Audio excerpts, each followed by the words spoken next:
fear and despair.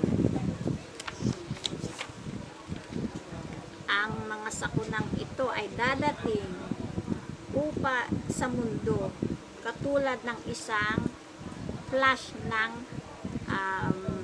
lightning, ng kidlat, katulad ng isang kidlat. At sa isang moment, ang ilaw ng morning sun ay mapapalitan ng maitim na darkness. Walang sino man ang aalis ng bahay or titingin sa labas ng bintana mula from that moment on. Ako sa aking sarili ay dadating sa gitna ng mga kulog at kidlat. Ang mga masasama ay i-behold ang aking divine heart.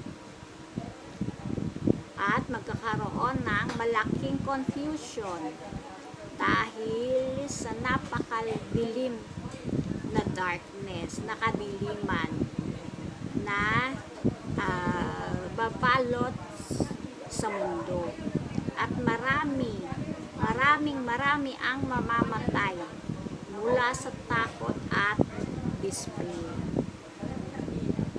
Those who shall fight for my cause shall receive grace from my divine heart, and the cry, who is like unto God, shall serve as a means of protection to many.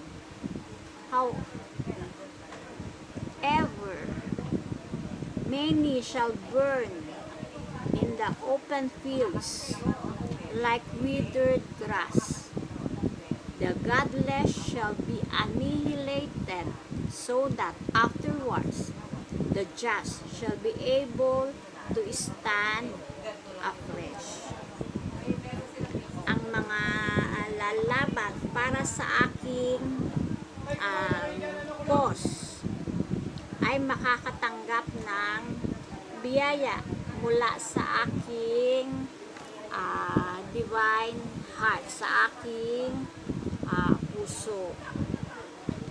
At ang sigaw na who is like unto God, sino ang katulad ng Panginoon.